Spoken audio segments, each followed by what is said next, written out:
another day, another video where I get to gas up Sun and Moon Inu, one of my favorite metagames. And we're going to be covering week 2 of the Sun and Moon Premier League today, of course. Only looking at Inu, because who cares about OU, brother? Honestly, who cares? We got an interesting slate of games today.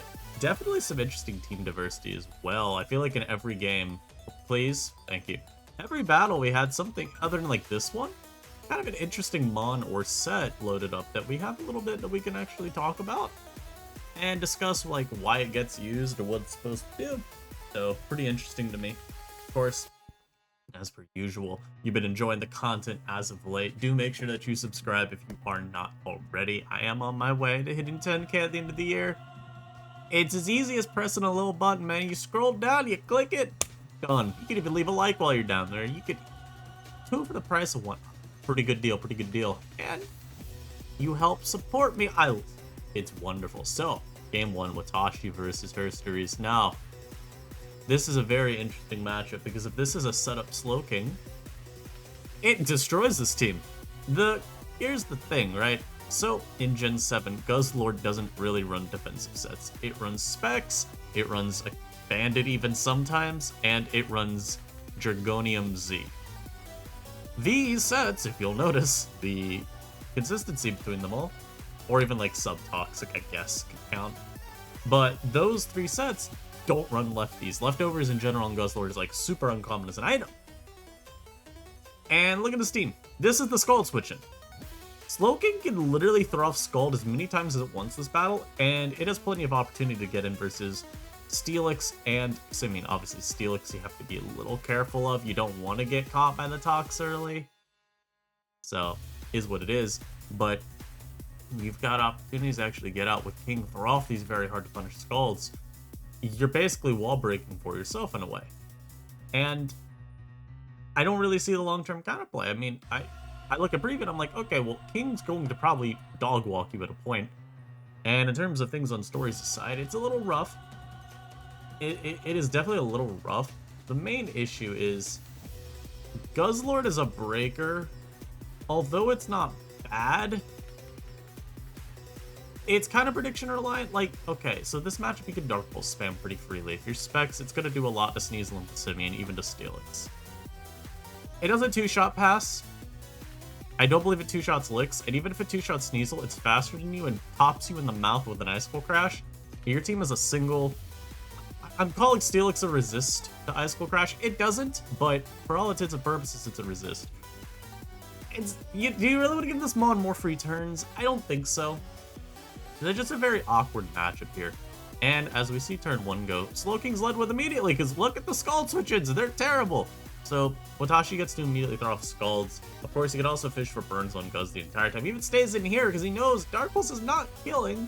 So you get another turn to Scald. He actually gets a crit there too, which is obviously useful. And here you see Pass come out. Like I said, it is not to get KO'd. You get to throw off a knock if you wanted. You can do whatever. And this just gives Slowking again. So this one gets to come right back out. If it wants to Scald, it can.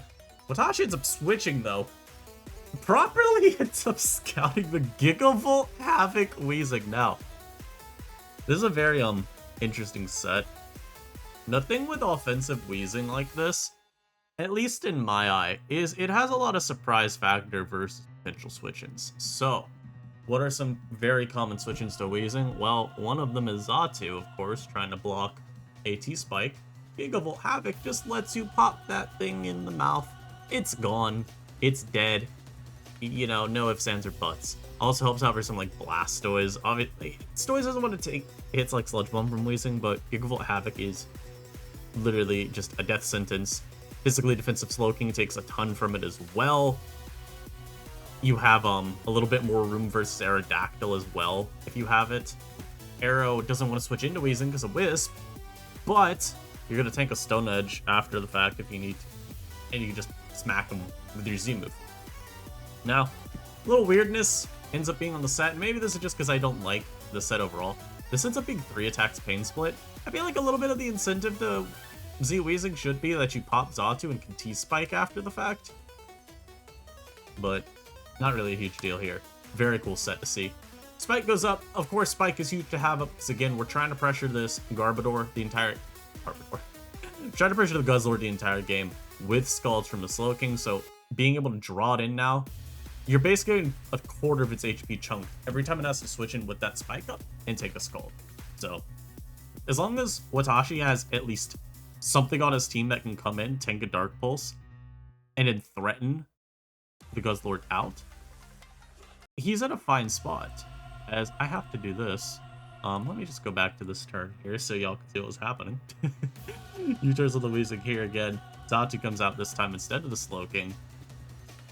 And this just ends up giving him more momentum, which is pretty alright. I'm a little surprised he didn't want to go King immediately, because he already knew that this Goober had burned the Z, so he didn't really have to fear anything. I guess he went Xatu though, because he wanted to scare Stories with the threat of Psychic, and didn't want to still risk getting hit by a Thunder, so is what it is.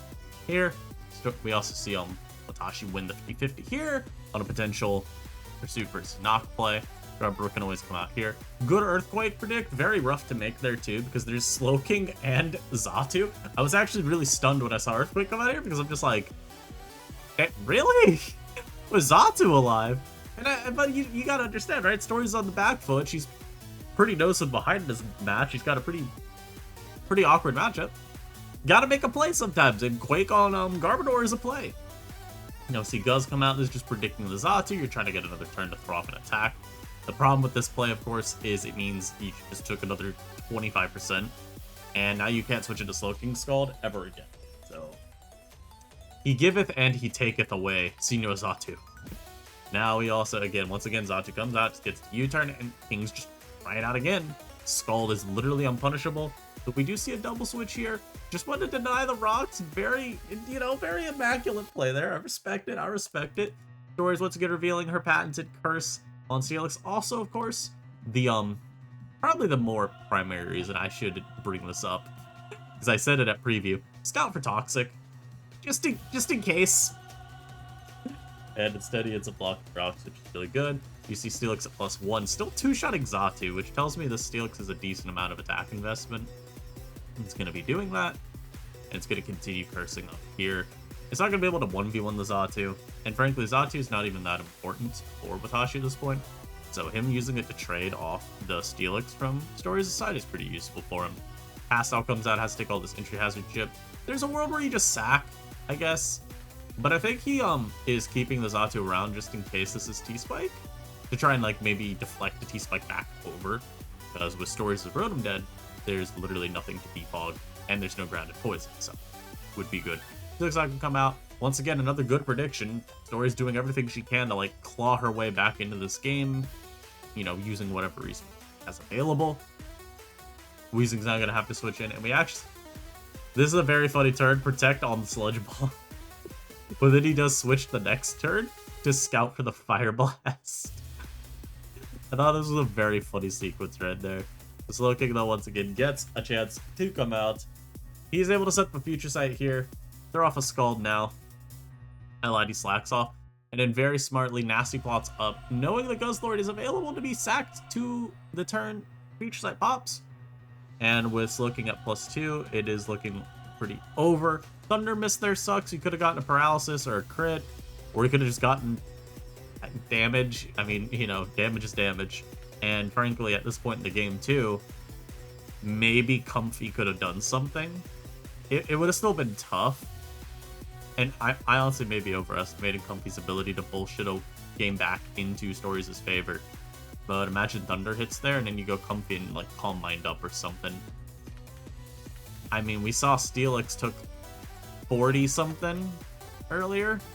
41. So it's 60 at +1. A crit would kill. Potentially could get that for you. Garbodor would obviously die to Draining Kiss. Xatu would.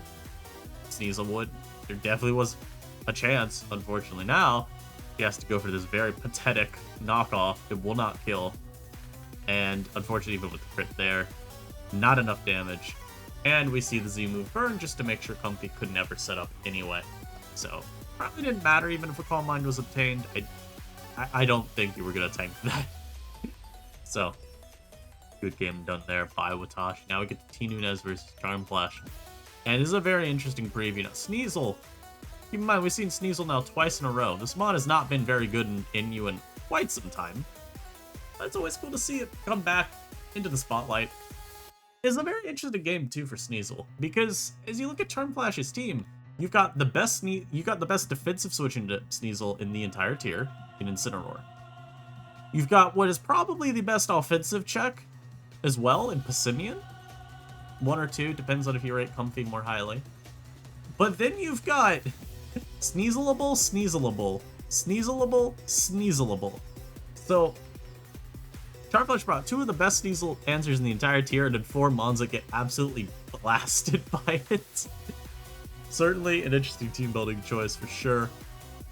Also a team that loses pretty hard to Comfy, I'm gonna be honest. I think you have room around it, but it's very triflesome. You're basically relying like Tort and Instant always being at full, which I do not believe is sustainable at all. So what I would say, 2 things. 1, keep an eye on the Sneasel.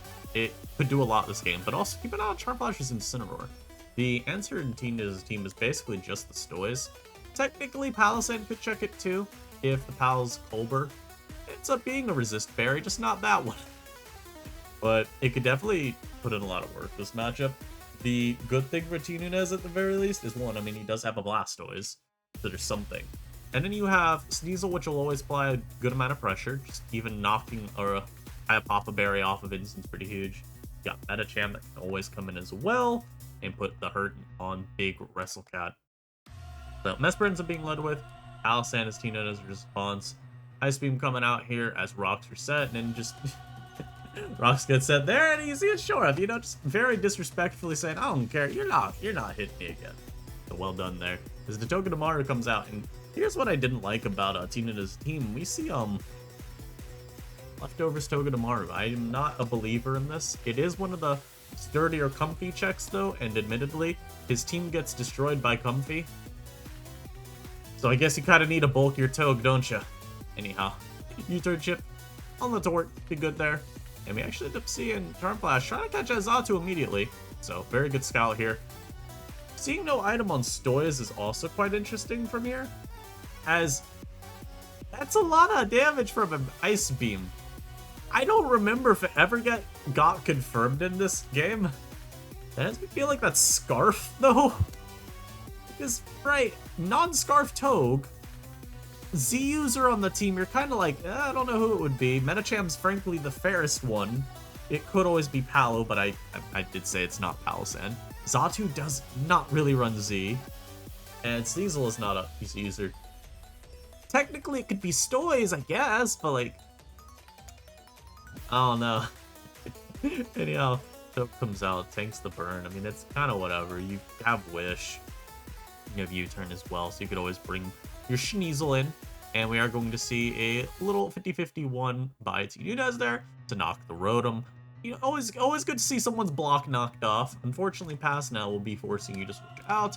You will pay the Passimian tax. We also see here no helmet, which always worth keeping in mind. If you Charm Flash, you can always U-turn now for free, at least on the Palisand. Xatu this time is going to be used to actually switch into Tort, get a nice Toxic off. We're also going to see the Charm Flash just immaculately predicting here. Roost comes out and he says, no, Xatu, you will not be having any more fun. Get Tectonic raged. Very interesting Tort set so far. Metacham now is onto the field, and here's the cool thing. Again, Sneasel has a really good synergy with Metacham this game. Double Psychic, so you could trap either of them. And, I mean, I guess we could say it trapped Rotom earlier, right? But in Metacham offensively, it does check both Passimian and Instant, so a little cool core. Looking though, it does come out, and here we see Metacham pop in Z Crystal Cherry. Hits King for 54 is insane. Unfortunately now, you don't really do anything back to King once you burn your Z. I guess you could be T-Punch. You should be T-Punch. Regardless, King switched. Esper took a million from a kick. Now we have a King versus a Toge. His Wish comes out, and unfortunately for T Nunez, this is a Dragon Tailing Slowking. So try as you might to pass the Wish to what you want to receive it, you will fail. Palisade getting it though is pretty okay. Having it at full health is always good to check the Passimian. Still good to Maru now. It's just going to burn out his Death Fodder because realistically at 31%, it's never going to be able to pass a Wish itself. So, whatever. And here, once again, we see another 150. This is 3 for 3 for Sneasel. This is the most useful Sneasel has looked in quite some time in this tier. Very, very cool to see. Pal comes out there. Mesprit now is onto the field. You know, it lives in Ice Beam, so he can actually just stay in Shadow Ball here. Gets up switching though into the Blastoise. Even if it's Scarf Stoise, it's slower than the Simeon at this range, so he's forced out. As another U comes in. Torque now back onto the field. You know, Woodhammer is probably coming out. Metacham is a pretty decent sack. I'm lying. Stoise at 5%, guys. Stoise is looking like a beautiful sack. And actually, it's Rindo Berry Blastoise. Rindo on the Stoise. Also, I'm wondering now if I'm even remembering Palo's item, or was I confusing Rindo Palisand for Rindo Stoise? I remember seeing this, I'm like, what is this for? Ooh. Because you've got specially defensive Togue, like, surely you feel fine into things like Whimsicott, right? Maybe not Sceptile. It could, I think, honestly, Rindo Berry may be here more for Sceptile than anything. So you've got the, so you'll tank the hit and then you can Ice Beam. You won't one-shot, but you'll do a good amount of chip. And you could look for repositioning from there with maybe like your Xatu or something. Regardless, very interesting. Metagame kicks a Torterra in the damn tree. And I'll pass it on. You don't even die here. So, I honestly probably would have just stayed in, like my kill. Like, and pass has nothing like to deal with you. Now here we see a very funny turn, once again, just having to switch. I think you probably needed to go Instant there instead, at least try to threaten with a knock, but it obviously didn't end up happening. Instant now comes out. Maybe a turn too late. The shore up is clicked. The shore up has been achieved, as Instant is going to boost. Now you can throw off a knock. You do get your berry. Something's dying here. As it ends up Flare Blitzing, which, again, paying respect to the threat of a Colbur Berry, which now, at this point of the game, I believe I simply do not know the item this thing had. I saw Rindo Berry activate, and as I was starting this battle, I said, oh yeah, this thing's a Resist Berry, but not Colbur. No, I meant Rindo on Stoise. I thought it was Rindo on this. And now, obviously, Charm Flash, his only odd to win is if somehow he got a million Rock Slide flinches in a row. I'm here to tell you right now, that didn't happen. So I will not subject you to another several turns of that. Now we got probably the most boring game of this week. Shoutouts Pote for giving us this terrible game. It's not a terrible game, it's just boring. Maru brought a very standard looking team, pretty typical Scrafty looking build here. Arrow's got good offensive synergy with it, just helps pressure a lot of the same mons. King's also pretty cool with it, especially if you're Assault Vest, because then you get to run your Future Sight Dragon Tail combo. And since a lot of Scrafty checks are poison types, playing the roulette to try to draw them in and make them take Future Sight chips is always good. I mean, hell, it's good to hit the fairies as well. Just chipping away at, like, Comfy or Whimsicott, or, God forbid, a Valley Fairy. Sorry for even uttering that Pokemon's name eternally. It's really pretty useful. And then you got T-Spike, which is always going to be good alongside a potential, you know, like, bulk up Scrafty. It could also be, DD. Frankly, on this team, I actually would be Dragon Dance Scrafty. Hold on. Frankly, on this team, I would be Dragon Dance Scrafty. Alright, well, I don't have the team in my builder right now that I'm thinking of. But rest assured, I'm pretty sure there's a sample team from me. That is this 6. Anyhow, I'd be DD Scrafty. Garb is really good though, regardless. Again, T-Spike are useful for like crippling all the fairies. And this is just generally a very nice hazard core. So, if I'm looking at anything in this game, it's Maru's Aerodactyl. If this is Banded, Potent should just be forfeiting turn 1, frankly. I'm kidding, because you do have counterplay on this team. But Banded Aerodactyl puts a hurt in, because you do not have a, like, actual answer to it. You know, there's no Steelix. There's no Rhydon, you know, something like that. Something that's, like, truly sturdy enough to tank Stone Edges. You've got Regenerator King, and, like, Pass can tank, too. But otherwise, it's like, Drud's getting 2-shot if rocks are up. Garbodor, I think on this team, you're especially defensive. Probably. It's rough. Another mon I also think, by the way, that just destroys this. Sigilif. My god, it's brutal. It doesn't destroy it, but it's just no pursuit trap always has a pretty bad sigil matchup. I will say, if we're going to say anything about Pote's team that could be annoying for Maru, the Incineroar is pretty good here. It is a pretty strong mon in this matchup, just because, again, if we assume Bandit Aerodactyl, which I can't really because there's lots of Z users on this team and Arrow's one of them, but if we assume Bandit Aerodactyl, it's pretty good at breaking that mon down. So, I would watch out for this to maybe do something. And I mean, even if it's like just set up Slowking, right, that we want to talk about, maybe there's a world where it does something if you burn the Delmise early and you're like Colbur or Z, which you always are on setup King. Maybe bypass Scrafty, but it'd be really tough. So we start off, Pass is led with, because, I mean, hey, when you have a Scarfer with U-turn, just lead with it. He ends up knocking, though, and we do see this is a setup Slowking on Maru's side with the future sight, so we could expect some more Psyche and Z stuff to go on. We see now the trading of the Scalds. We know they're looking for burns. As now we actually see it's Z Slowking. Or itemless for some reason. I don't know. Dodging Poltergeist, the gen before it came out. We actually has Dragon Tail and pull out Garb. The Garb takes nothing, but then it stays in the base plate, just gets popped. According to Pote, of course, you can see here he misclicked. Yeah, not a good misclick. You definitely wanted your Garb door to this game for some spikes, but you know, I'll give you a pass.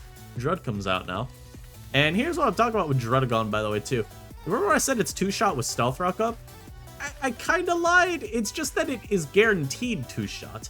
There's actually just... Oh, I'm so sorry for that noise. There's just actually a very high chance you're 2-shot, even with Rocks not up. So that's pretty cool. Stone Edge did 51, bro. And this is what I'm talking about with Bandit Arrow. Yes, Pote has a team with multiple mons that could even just run, like, defense invest, you know, be defense invested and take one. Like, you could have Fizz Def King, Fizz Def Drud, Fizz Def Garb, a bulkier Delmise, I guess, if you wanted. You got Pass. Like, all these ones won't get O-code, but if arrows ever given turns to free fire, you have nothing for that. So, anyhow, Incineroar's out now. Delmise can synthesis up. Steelix uses a switch, because Arrow is such a threat, you don't really want it to be the knock absorber. So it ends up being Steelix instead that does that. Good Tox can happen on the Delm. And this is kind of where, like, if this was a setup Slowking, it would be absurd now. Because with the Toxic Poison here, Delmise just ceases to really be counterplay. But obviously we saw the set is far more sinister. Spikes get up though now. Again, Steelix is just always going to be used as a switch in here. Very funny to see Steelix checking the fire type. Of course, it dies to Flare Blitz there, but yeah, I mean, the fact remains, Steelix is really the best odd. Now you got Arrow coming back out, and here's also, again, like, Slowking can scout what Bandit Arrow locks into. The problem is you take 54. And with the Spike up too, Pass doesn't really want to take Stone Edges at all. Hell, you see the Spike, there's probably a damage roll where Pass is 2-hit KO'd by Stone Edge if Spikes are up. Across, like, you know, 2 separate switches. Anyhow, Incid versus Garb. Maru can just do whatever, really, here. If there was a Toxic, it's pretty good. Poison. You know you're going to have this get its berry. But you're going to get a ton of chip there with the Aftermath, at least. Now the Poison takes it down into berry. So at the very least, you've got the berry activated, and you got your Aerodactyl another turn to free fire. So this time, Delmise has been volunteered as tribute, though Pote does get lucky to come in on an EQ. Guy like me EQ'd again here, by the way. And guy like me was right. So that's all I'm saying. That's all I'm saying. You know, I'm just a little good at the game. You know, what can I say? So anchor shot on the instant switch there. At this point, you're just trying to make sure this mon dies. Because, like we said preview, this is definitely the most deadly mon Pote has in the matchup. King is not going to really be dealing with this, though I would actually be switching and sacking Delmise personally. Maybe it lives a knock, but I just doubt it.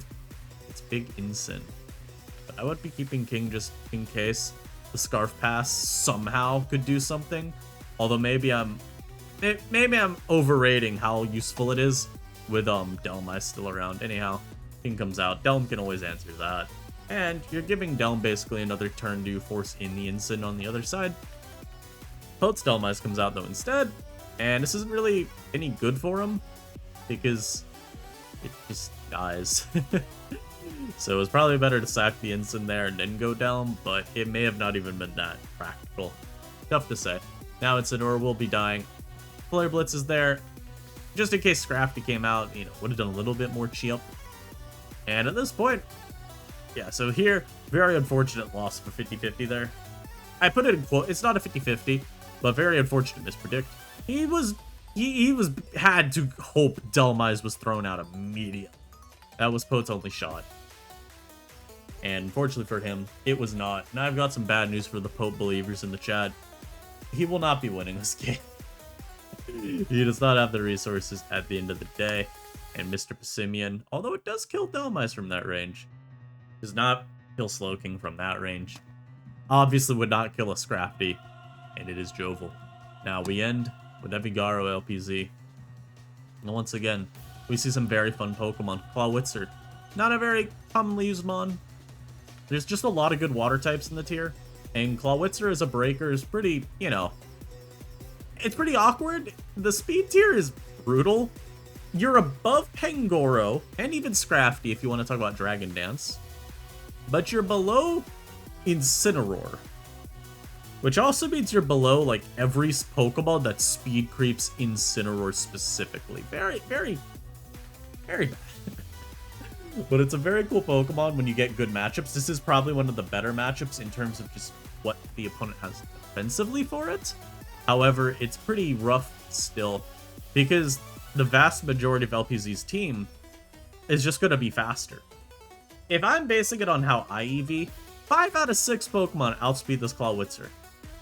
That sucks. The only time you actually get in is on Palo. Now, fortunately for Evi, Palo's pretty easy to get to come out. You've got Simeon, and if this Victory Bell's ever down, Palo's the only mon that switches in. So there's an angle to where you could get Clawitzer to really game all over the opponent, but it is tough. And of course, one thing I could never not notice, Gallade. SM Gallade is one of my favorite Pokemon. I just love how strong of a matchup it has consistently across the meta. And this matchup's none other. Or it's no exception, I should say. Where's the Gallade check? I'm looking for it. This is also the problem for Evi's team. She does have a bit of a slower build. It's a bit of a bulky offense angle. Your speed is just Pass and Comfy. Comfy isn't really threatening Gallade unboosted, and Pass is just not threatening Gallade, period. So I would always, if I'm Evi, pay very close attention to Gallade and try my best to neutralize it however I can. So Pass led into the victory. You into, like, Sleep Sack is always just kind of gonna have to happen here. And the victory is, of course, also set, because this mon basically just runs very bad Vileplume as it's set. So, fortunately for Evi, she does get a pretty quick wake with the Garbodor. Able to get a Spike. Spike may end up being really crucial, who knows. As Claw's out now, and this Dark Pulse chip, I'm here to tell you that is not Specs. 46 is not Specs. I don't know what your item is, but this is a red alert, red alert, red alert angle. Maybe it's like Expert Belt. But if I am LPZ, I am absolutely pissing my pants right now. Because this Clawitzer, you never have safe switches. Like, I would have Ice Beamed right here. I would have gotten the turn wrong, but I would have done it. Water Pulse would have always been great. Now, Justified Boost has been acquired. Unfortunately, though, this is not the generation where Gallade is running all the cutting moves. So it's Zen Headbutt instead of Psycho Cut, and it ends up just taking 1,000,000 damage there from the recoil.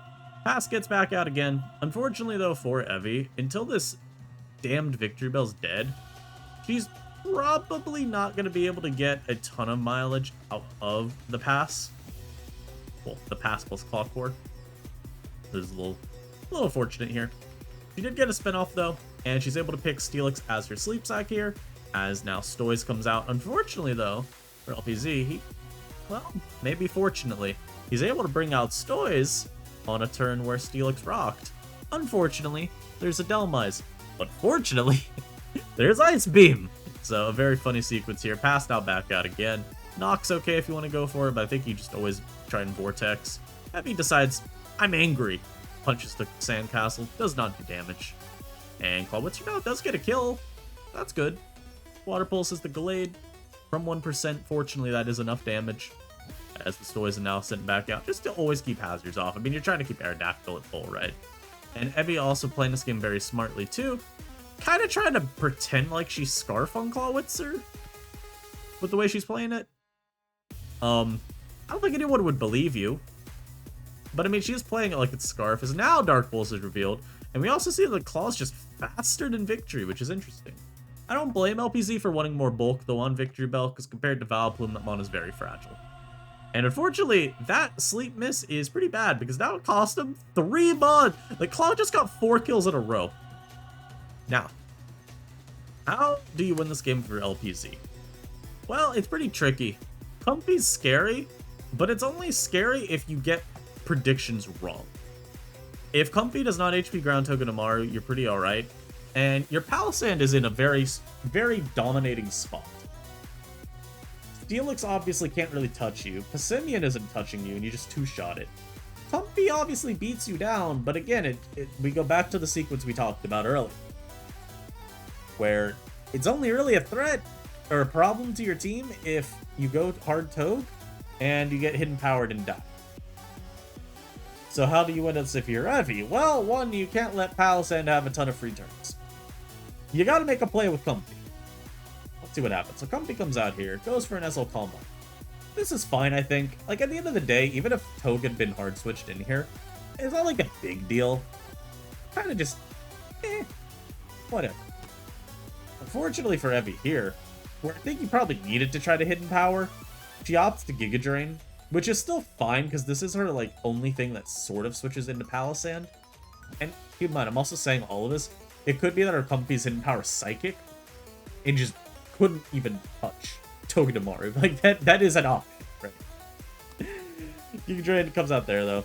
And we do see LPZ refuse to even, like, mess around just a sliver with Comfy. No. He plays this super safe. Heavy gets rocks up here. Now, the only problem with rocking up here is a Comfy double may have been more impactful. The problem is, and we'll see this play out later on, if double Iron Head happens, I think you just lose on the spot. So you can see again, Comfy kind of switches in, but it's not really a good check. This Giga Drain comes out once again, and I mean, now maybe with rocks up, you're kind of okay, but Pass has to get sacked. And Pass does die to double Iron Head. I think here is where Evie needed to actually make a play, right? So Steelix comes out. I think you always have to go Comfy here. And unfortunately, Evie does end up playing it just a little too safe. Which, again, it's not like it's not that this was a wrong play. It's just, yeah, it's a 50-50 got wrong. You didn't want to get Comfy doubled on. That happens, you lose. Unfortunately, if you don't switch, if you don't make the predict play of your own, yeah, LPZ was able to basically play it as safe as possible, and it navigated him to a victory just because at the end, Sand was very hard for Evaroo to deal with. That's it for week 2. I hope y'all enjoyed. Yes, this is being uploaded in August. Yes, we've gone through like weeks 3 and 4 in actual, real life. Even 5, I think, by now. I don't care. This is pre-recorded. It's being recorded on the 15th of July. Hope y'all enjoyed. I'll catch y'all next time. Smile, smile, subscribe.